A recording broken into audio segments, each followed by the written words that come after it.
გამარჯობა, VT საქართველოს ნიუსის გუნდი და მე სოფიო ნაცვლიშვილი ვარშავის სტუდიიდან ახალ ამბებს გაგაცნობთ. საქართველოს დამოუკიდებლობის დღეს აღნიშნავს და პარტნიორებისგან მილოცვებს იღებს. დედაქალაქის ცენტრში მასშტაბური დემონსტრაციისთვის მიმდინარეობს მზადება.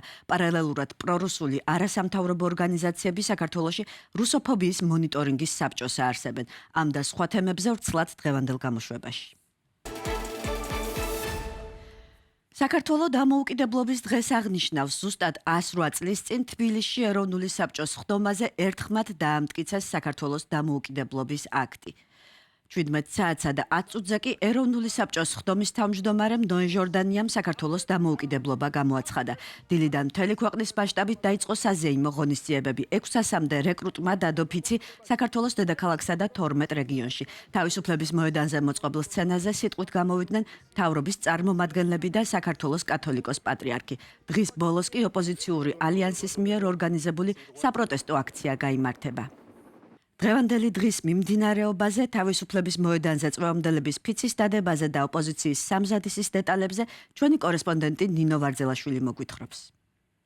სოფო გილოცავთ დამოუკიდებლობის დღეს თბილისიდან თავისუფლების მოედნიდან, სადაც უკვე დასრულებულია ამ დღის ოფიციალური ნაწილი. აქ გაიმართა ფიცის დადების საზეიმო ღონისძიება, რომელშიც მონაწილეობა მიიღეს რეკრუტებმა, მათ თბილისის გარდა კიდევ 12 ისტორიულ ადგილზე დადეს დღეს სამხედრო ფიცი და შეუერთდნენ თავდაცვის ძალებს.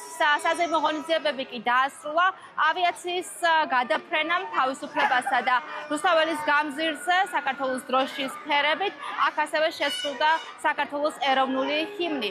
რაც შეეხება ამ დღის თემატიკას, ამ დღის თემატიკა არის 1700 წელი საქართველოში ქრისტიანობის ოფიციალურ სახელმწიფო რელიგიად გამოცხადებისთვის და რელიგიური აქცენტები პირველად გამოიყენეს დამოუკიდებლობის დღის აღნიშვნაში. ჩვენ ვნახეთ აქ შიო მესამის მიმართვა და ასევე ვნახეთ რუსთაველის გამზირზე გადმოკიდებული აწუხო გარდაცვლილი უწმინდესი და უნეტარესი ილია მეორის ფოტოები. დღეს აქ სიტყვით მიმართეს საზოგადოებას პრემიერმა და მთავრობის სხვა წევრებმაც და ბოლოს უნდა ვთქვა ამ დღის ბიუჯეტთან დაკავშირებითაც დღევანდელი დღეს სახელმწიფო ბიუჯეტიდან დაახლოებით დაჯდა 15 მილიონი ლარი, რაც არის 4,7 მილიონი ევრო. ამ თანხის ნაწილი სარეზერვო ფონდებიდან თითქმის 5 მილიონზე მეტი გადაეცა საპატრიარქოს.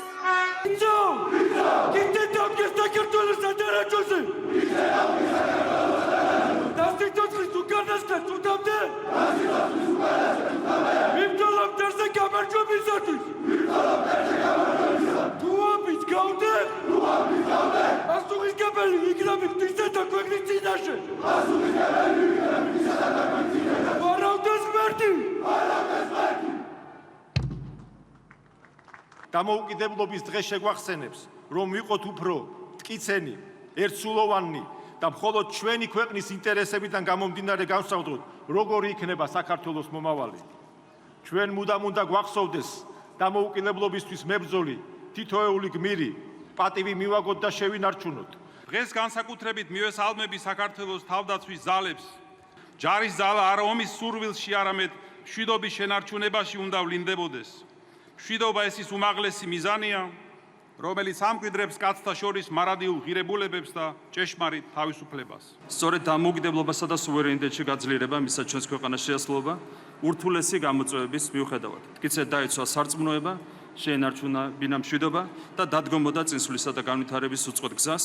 დამოუკიდებლობის დღის აღნიშვნა გრძელდება თავისუფლების მოედანსა და რუსთაველის გამზირზე, იმის მიუხედავად, რომ ღონისძიებებში არ იყო ჩართული რუსთაველის გამზირი, მრავალი მოქალაქეა აქ მოსული ოჯახებთან, შვილებთან ერთად ყველა თაობის წარმომადგენელს შევხვდით ჩვენ დღეს და ვკითხეთ, რას ნიშნავს მათთვის დამოუკიდებლობა.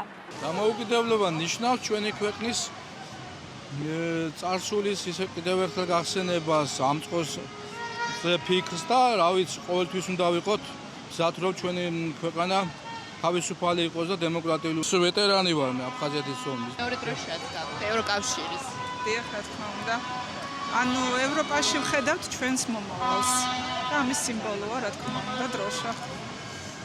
ამ ბოლო პერიოდში ხედავთ ნაკლებობას ამ დროშის ამ ქვეყანაში?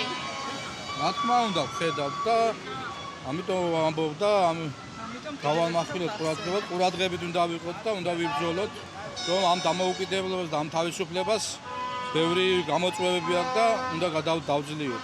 ეს არის უმნიშვნელოვანესი დღე, რომლისთვისაც ჩვენმა დიდმა წინაპრებმა ძალიან დიდი ღვაწლი გაწიეს და ყოველი ქართველისთვის ძალიან მნიშვნელოვანი დღე არის ეს აღვნიშნო მე და ჩემი შვილი აღვნიშნავთ დიდი სიხარული და მიულოცავთ მთელ საქართველოს. დამოუკიდებლობა ეს არის საქართველოსთვის, ქართველი ერისთვის, ქართველი ხალხისთვის, ქართველი მომავალი თაობისთვის, რომელიც იქნება მუდამ სულ. ძალიან მიხარია ეს დღე და ბავშვებსაც ვასწავლი რომ ჩვენ ეს დღე არის დამოუკიდებლობის დღე. რუსთაველის გამზირი დღეს არჩეულის პროტესტის გარეშეც დღეს არის 545 დღე, მას შემდეგ რაც უწყვეტი პროტესტი იმართება დედაქალაქის მთავარ გამზირზე, 7 საათზე დაგეგმილია ოპოზიციური ალიანსის მარში. დღეს ოპოზიცია გეგმავს საგანგებო განცხადების გაკეთებასაც.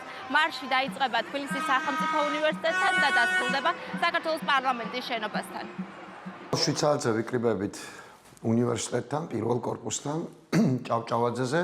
და იქიდან მივდივართ მარშით რუსთაველზე. მიუხედავად იმისა, რომ ხელისუფლებამ განაცხადა, რომ გადაადგილება შეზღუდულია და ვერ გავივლით და ვერც ტექნიკას გავიყვანთ, ყველაფერი უნდა შევძლოთ და რა თქმა უნდა შევძლებთ. თავარია ვიყოთ ბევრნი. იქნება მთავარი განაცხადი შემდგომი კამპანიის პირველ მესიჯზე, რა იქნება ძირითადი გზავნილი მთელი საზაფხულო კამპანიის და ძირითადი ასე ვთქვათ შინაარსი ამის, იმიტომ რომ ჩვენ ვაპირებთ გავაფართოოთ ეს კამპანია მთელ საქართველოში, რომელიც საბოლოო ჯამში მიზნად ისახავს საერთო ეროვნული მობილიზაცია მოხდეს იმისთვის, რომ საქართველო დაუბრუნდეს ევროპული განვითარების გზას. მნიშვნელოვანი რომ პატიმრებმა ნახო რომ ჩვენ გარეთ ბრძოლას ვაგრძელებთ ისე როგორც ჩემს მნიშვნელოვანია რომ გარეთ დასავლეთში თავისუფალ სამყაროში დაინახო რომ აქ ძერ ბრძოლა არ მოჩეილა მიუხედავად მთელი კასკადისა რეპრესიული კანონმდებლობისა მიუხედავად იმისა რომ ადამიანებს აჯერებენ მიუხედავად იმისა რომ ტროტუარზე დგომის გამო აკავებენ უკვე ადამიანებს და Facebook სტატუსების და კომენტარების გამო მიუხედავად ამისა ჩვენ ვაგრძელებთ ბრძოლას და ამ ბრძოლას აუცილებლად მივიყვანთ ბოლომდე. ეს არის რეჟიმის ყველაზე დიდი გამოწვევა და სწორედ ეს ქართველი ხალხის წინააღმდეგობა ჩამოაქცევს მას და ძალიან კარგი მიზეზია რეპრესიებიდან გამომდინარე, ზეწოლიდან გამომდინარე, შანტაჟიდან გამომდინარე, ყველანაირი ფინანსური ნაკადების გადაკეთებიდან გამომდინარე, იმის ჩვენება, რომ ჩვენ ქართველები ვიბრძვით უკეთესი დამოუკიდებელი და თავისუფალი დამოუკიდებლობის დღეს, დამოუკიდებლობის დასაცავად ეს გააერთიანებს იმ ადამიანებს, რომლებიც საღამოს რუსთაველის გამზირზე მარშით მოვლენ. დღეს ასევე საერთიანებს იმ ადამიანებს, რომლებიც ახლა არიან თავისუფლების მოედანზე და აღნიშნავენ დამოუკიდებლობის დღეს. საქართველოს ხელახლა დამოუკიდებლობის გამოცხადებიდან დღეს 35 წელი გავიდა. მადლობ ნინო, დამოუკიდებლობის დღის მილოცვას საქართველოს დღეს მსოფლიოს ყველა კუთხიდან იღებს. დღესასწაული მიულოცეს ქართულ ხალხს მეზობელმა და მეგობარმა ქვეყნებმა. გილოცავ დამოუკიდებლობის დღეს საქართველოს გულწრფელად ვილოცავთ და საუკეთესო სურვილებს უსურვებთ ქართულ ხალხს, წერია პოლონეთის საგარეო საქმეთა სამინისტროს მილოცვაში. 1918 წლის 26 მაისს გამოცხადებული დამოუკიდებლობით საქართველოს ისტორიის ახალი თავი დაიწყო, რომელიც თავისუფლებისა და დემოკრატიის სურვილით გამოირჩეოდა. დღეს ისევე როგორც მაშინ გერმანია მხარს უჭერს მათ, ვინც იბრძვის თავისუფალი, მშვიდობიანი და ევროპული საქართველოსთვის. ასე ულოცავს დამოუკიდებლობის დღეს საქართველოს გერმანიის საელჩო. ქართულ ხალხს ულოცავს დამოუკიდებლობის დღეს საფრანგეთის ელჩიც. ის კიდევ ერთხელ ადასტურებს საფრანგეთის მტკიცე ერთგულებას საქართველოს სუვერენიტეტისა და ტერიტორიული მთლიანობისადმი მის საერთაშორისოდ აღიარებულ საზღვრებში. ერთობლივ განცხადებას ავრცელებენ ევროკავშირის წარმომადგენლობის და წევრი ქვეყნების საელჩოები. ბოლო 3 ათწლეულის განმავლობაში ევროკავშირი და მისი წევრი სახელმწიფოები გვერდში უდგნენ საქართველოს და საიმედო გრძელვადიან პარტნიორებად რჩებიან. პროგრესი დემოკრატიული რეფორმების კანონის უზენაესობისა და ფუნდამენტური თავისუფლებების დაცვის მიმართულებით კვლავაც არსებითია ევროპულ გზაზე წინსვლისთვის, წერია განცხადებაში. ქართული ხალხის შეერთებული შტატების სახელმწიფო დეპარტამენტის მილოცვის ადრესატიცაა ამერიკის შეერთებული შტატების სახელით ულოცავს საქართველოს ხალხს ამ ეროვნულ დღეს. ეს წელი ახალ შესაძლებლობებს იძლევა. შესაძლებლობებს, რომ გაღრმავდეს ამერიკელ და ქართველ ხალხებს შორის მეგობრობა და ხელი შეეწყოს ჩვენი ორივე ერის უსაფრთხოებასა და კეთილდღეობას, წერია მარკო რუბიოს სახელით სახელმწიფო დეპარტამენტის საიტზე გამოქვეყნებულ განცხადებაში. საქართველოს დამოუკიდებლობის დღის წინ რუსეთის პრეზიდენტმა ხელი მოაწერა კანონს, რომლითაც რატიფიცირდა შეთანხმება ეგრეთ წოდებულ სამხრეთ ოსეთთან სამოკავშირეო თანამშრომლობის გაღრმავების შესახებ. საუბარია იმ შეთანხმებაზე, რომელიც მოსკოვში ვლადიმერ პუტინსა და დე-ფაქტო ლიდერ ალან გაგლოვის შორის 9 მაისს გაფორმდა. დოკუმენტი საგარეო პოლიტიკის, თავდაცვისა და უსაფრთხოების სფეროებში კოორდინაციის გაძლიერებას, ასევე ეკონომიკური, სატრანსპორტო და ენერგეტიკული სისტემების ეტაპობრივ დაახლოვებას ითვალისწინებს და ანალიტიკოსების შეფასებით ანექსიის საფრთხეს აძლიერებს. კრემლის ინფორმაციით, მხარეები მომავალში ერთიანი ეკონომიკური სივრცის შექმნასა და თანამშრომლობის გაფართოებას გეგმავენ. გაგლოვმა განაცხადა, რომ სამხრეთ ოსეთი რუსეთს დიდ სამშობლოდ აღიქვამს და შეთანხმება ოსი ხალხის გაერთიანების პროცესის დასაწყისი იქნება. პრორუსული არასამთავრობო ორგანიზაციები კი საქართველოში რუსოფობიის მონიტორინგის საბჭოს ქმნიან. ინფორმაციას ისევე როგორც შეხვედრის კადრებს რუსული სახელმწიფო მედია სპუტნიკ საქართველო ავრცელებს. საბჭო აცხადებს, რომ მათი მიზანი საჯარო სივრცეში ანტირუსული რიტორიკის, სიძულვილის ენისა და დისკრიმინაციის შემთხვევების გამოვლენა და ანალიზია. ინიციატივის ავტორების თქმით, ისინი დააკვირდებიან საჯარო განცხადებებს, პუბლიკაციებსა და ქმედებებს. განსაკუთრებით ყურადღებით კი 2022 წლის თებერვლის შემდეგ განვითარებულ მოვლენებზე იქნებიან გამახვილებული. საბჭოს ფარგლებში შეიქმნება იურიდიული ჯგუფიც, რომელიც გამოვლენილ შემთხვევებს სამართლებრივ შეფასებას მისცემს.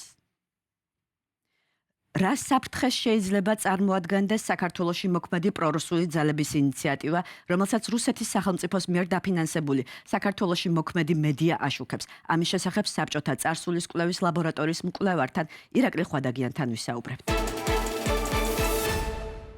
გამარჯობა ბატონო ირაკლი, ვიცით რომ რუსოფობია ფორმალური მოტივია რუსეთისთვის აწარმოოს ომი უკრაინაში. ასეთი მცდელობები არაერთხელ იყო ბალტიის ქვეყნებსა და მოლდოვაშიც. თქვენ როგორ შეაფასებდით დამოუკიდებლობის დღის წინ რუსოფობიის მონიტორინგის საბჭოს შექმნას? ბატონო, არახალი არის ესეთი ღონისძიებები და დემონსტრაციები, ახლა ვინც აკვირდება არა მხოლოდ ბოლო წლებში, არამედ ზოგადად ბოლო ათწლეულების განმავლობაში რუსული რბილი ძალის ინფრასტრუქტურა როგორ მუშაობს საქართველოში და ეხლა უკვე რა თქმა უნდა სურათი უფრო მასშტაბური არის, ხო, თუ კი რაღაც პერიოდი მხოლოდ ეს რბილი ინსტრუმენტები ჰქონდა ღია ომისა და ოკუპაციის ნაწილის ტერიტორიების პარალელურად, როცა ხელისუფლებაში საქართველოში რუსეთთან მკვეთრად დაპირისპირებული და პროდასავლური ხელისუფლება და სახელმწიფო იყო, ცხადია იმისაგან დღევანდელი სურათი განსხვავდება, რამდენადაც უკვე მთელი სახელმწიფო სისტემა არის მიტაცებული და ისიც ერთ-ერთ ინსტრუმენტს წარმოადგენს რუსული როგორც ადმინისტრირების შეიძლება ასე ითქვას, ასევე ჰიბრიდული ომის და დეზინფორმაციის კამპანიების და ასე შემდეგ. ამის პარალელურად, რა თქმა უნდა, ეს ასე ვთქვათ, ინფრასტრუქტურა, რომელიც მანამდე ემსახურებოდა რუსეთის ინტერესს და პოზიციონირებდა როგორც თითქოს რაღაცა დამოუკიდებელი პროფესიული ჯგუფები, მედიები და ასე შემდეგ, კვლავ არსებობენ და თავისი როგორ შეიძლება ითქვას, ესეთი კამერული შეიძლება დავარქვათ, როლი აქვთ ამ საერთო სურათში.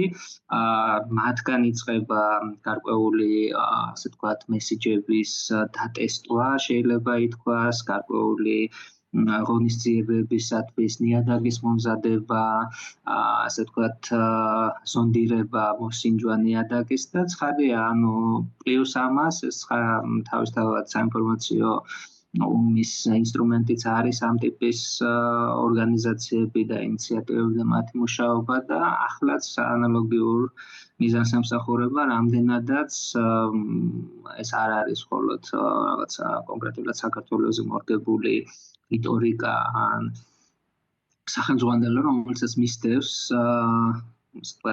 ეს გავლენის მთელი ოპერაციები რუსეთის. რამდენად შეიძლება რუსოფობია, როგორც ბრალდება გამოიყენონ ჟურნალისტების, მკვლევრების, სამოქალაქო აქტივისტების და უფლებადამცველების დისკრედიტაციისთვის?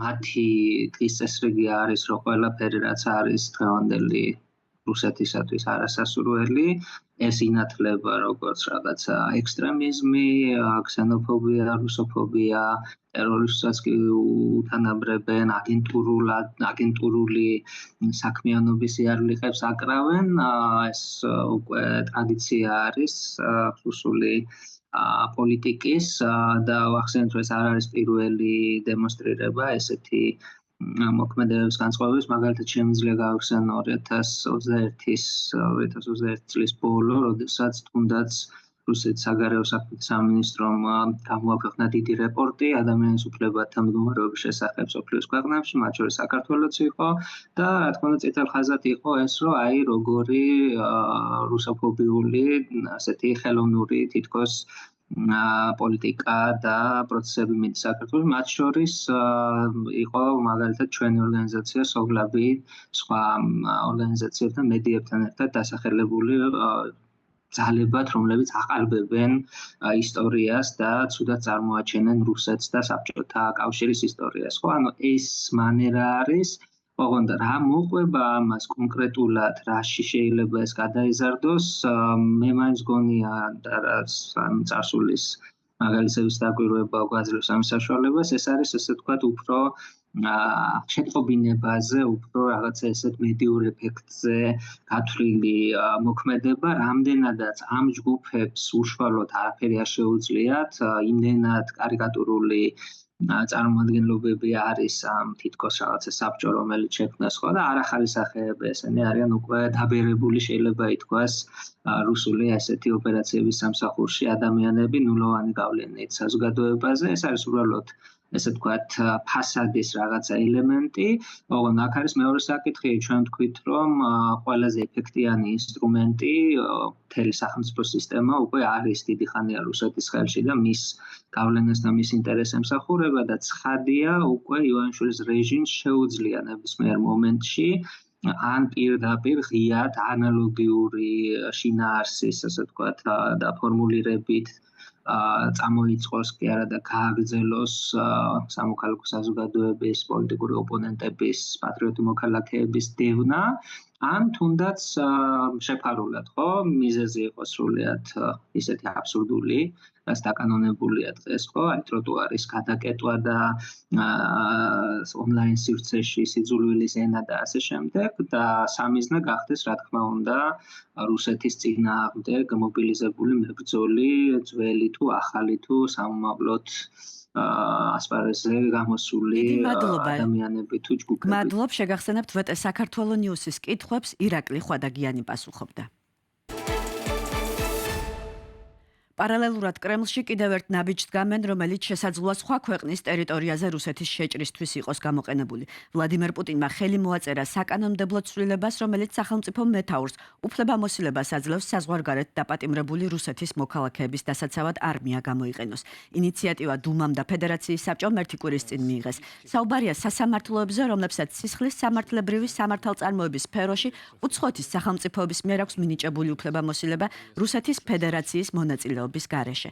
ასევე საერთაშორისო სასამართლო ორგანოებზე. უცნობია შეეხება თუ არა კანონის სისხლის სამართლის საერთაშორისო სასამართლოს გადაწყვეტილებებს. შეგახსენებთ, რომ რომის სტატუსს რუსეთმა ხელი 2000 წელს მოაწერა, თუმცა რატიფიკაცია დღემდე არ განუხორციელებია. სომხეთი კი შეერთებული შტატების სახელმწიფო დეპარტამენტის ხელმძღვანელს მასპინძლობს. მარკო რუბიო ერევანში ინდოეთიდან ჩავიდა. აეროპორტში მას სომხეთის საგარეო საქმეთა მინისტრი დახვდა. პირისპირ შეხვედრის შემდეგ ხელი მათ სამ შეთანხმებას მოაწერეს. საუბარია ყოვლისმომცველი სტრატეგიული პარტნიორობის ქარტიაზე, ტრამპის მარშრუტთან დაკავშირებულ თანამშრომლობაზე და შეთანხმებაზე კრიტიკული მინერალებისა და იშვიათი მიწის ელემენტების მოპოვებასა და გადამუშავების უზრუნველყოფის შესახებ. დღეისთვის სულ ეს იყო, გახსოვდეთ, ჩვენ აქ ვართ ფაქტების სადარაჯოზე და გთავაზობთ თავისუფალ სიტყვას ინფორმირებული არჩევანისთვის.